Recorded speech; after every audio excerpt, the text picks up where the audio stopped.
Simon, thanks a million for joining me today. No, delighted to be here. Let's start with you giving a little bit of background about yourself and the nature of the company you're with. So I'm Simon Everest, and I'm leading the Department for International Trade's Defence and Security Organisation. So it's a UK government department. Our role is to do a couple of things actually. So in fact there are three, let me put it that way.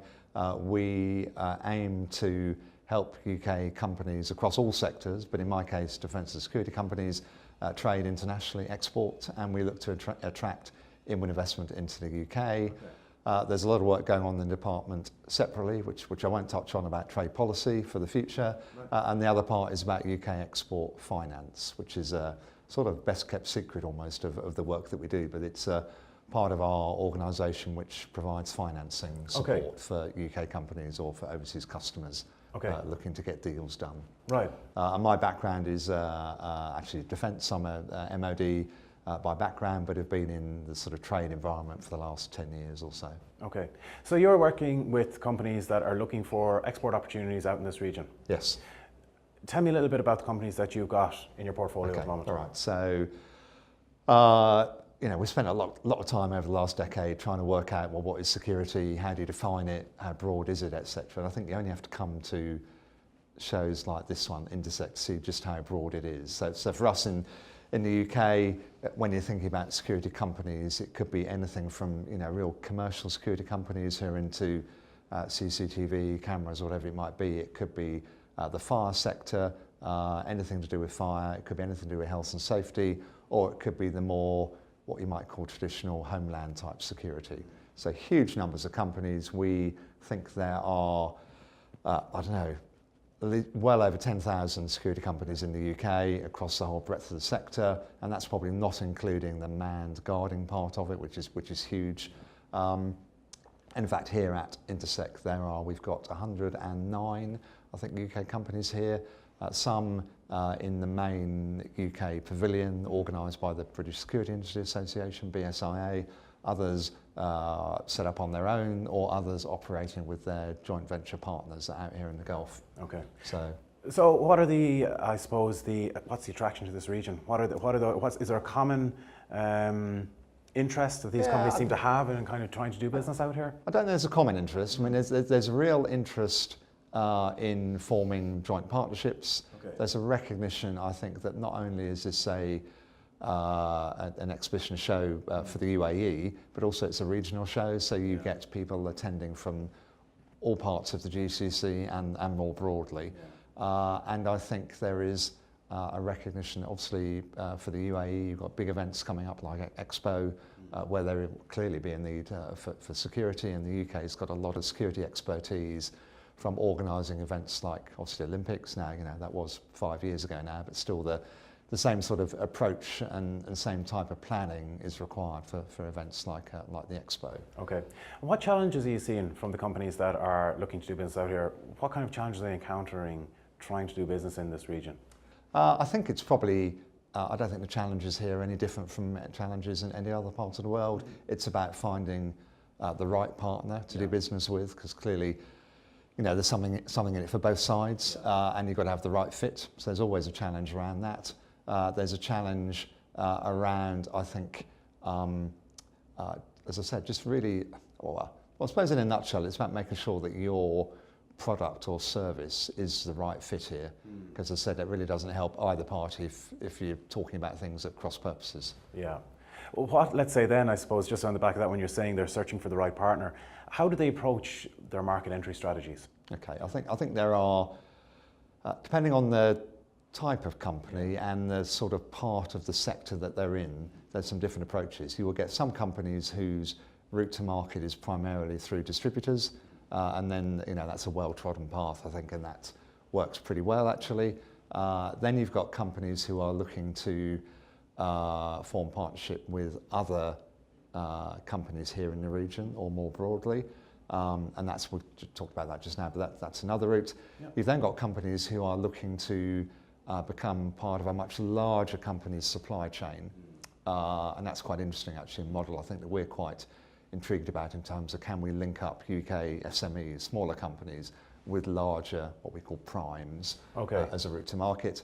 And then finally, which I guess is where we come in as UK government, is where there is a Emirati, for example, Emirati government type requirement, and where the work that we do can facilitate entry via that. So if there is a Dubai police requirement or civil defence requirement here, can we as UK government do some facilitation that makes it easier for those UK companies to get into that market. Okay, so the point you just touched on about companies linking with bigger companies, how do you mean, is this in terms of joint ventures or?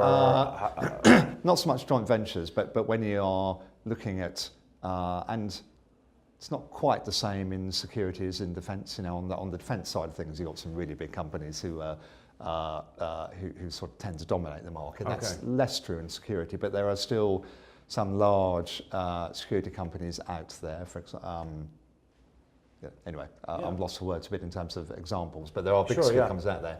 They will always need to have a supply chain behind them in terms of if they are taking overall responsibility for particular security proposal requirements that the overseas customer, Emirati government here, for example, might have. They will need to have the complete package of products and services to meet that requirement behind them. Yeah. And so therefore, if we can get and introduce UK companies to that larger company, whether that's a larger UK company or a larger international company, fantastic. It's a win-win all round. Absolutely. I suppose as somebody who has access to lots of different companies, lots of different sectors, what are you seeing as emerging trends or opportunities that you are coming across, let's say, in the region? I think clearly the evolving, well, it's been there for ages, but the trend towards vehicle attacks, for example, and therefore hostile vehicle mitigation, HVM as it's called, is increasing. Or certainly there's an increasing awareness of that as a means to cause harm. Sure. And I know that CIRA here in the UAE are doing a lot of work around that, and have been doing some work this week around that. That's an emerging, developing type threat, and there are UK companies who've got huge expertise in that sort of scenario, as well as a whole increasing trend towards the use of facial recognition, automatic number plate recognition, ANPR, as well as some more traditional security products like fencing, cameras. And actually nowadays we're talking more about not just having a camera, but it's about the intelligent use of those cameras. So there's the command and control that goes behind them, as well as therefore the control rooms that you need to manage it, and the sort of analytics that goes with it. Okay. And then of course you've got all the fire and safety stuff, which is ever present, and where UK companies have a really strong track record in terms of innovation and expertise. Right. Where would you say within the region the UK companies are looking in terms of business development? Where do they see, let's say, the opportunities? A lot of the companies we've spoken with here over the last couple of days obviously view Africa as an important region, and they base themselves out of Dubai.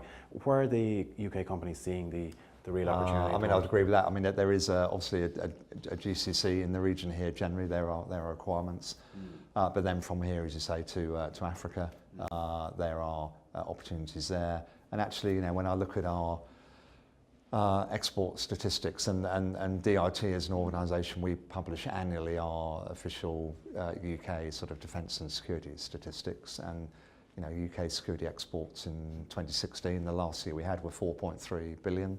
Sort of nearly 10% up on the year before, and we see that trend sort of increasing.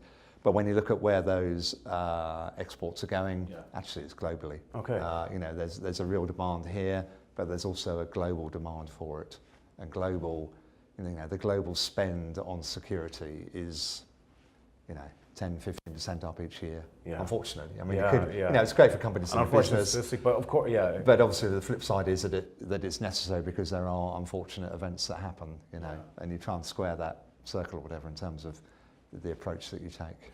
What do you think then, out of all the companies that you've had the opportunity to work with, and all the companies that you're seeing here at Intersec, which companies or what characteristics, let's say, do the most successful companies have? For me, it's about commitment. It's about recognising that actually if you want to form relationships in a particular region with a government or a business-to-business type relationship, you've got to commit to it for the long term. You know, gone are the days, I think, when companies of any sort can go somewhere and just say, we want to sell you something and walk away. You know, I think there's a much more intelligent customer out there now that wants a long-term partnership and a joint venture that you're both in it for the long term. And I think the most successful companies recognise that and commit to it. Okay. One final question for you. As a government body representative, what are you hoping to achieve out of Intersec over the course of the 3 days? A couple of things. You know, it'd be fantastic if there was some export business done, deals done. That would be absolutely superb. And I know some UK companies are already being successful this week, which is great news. More to the point, I think it's about, as I said, a demonstration of the fact that the UK as a whole is interested and that we are keen to form, as I've said before, relationships and partnerships, and that our companies are keen to do that as well. Okay, excellent. Simon, it's been an absolute pleasure talking to you today. today. Thank you, delighted to be here. Thank you very much.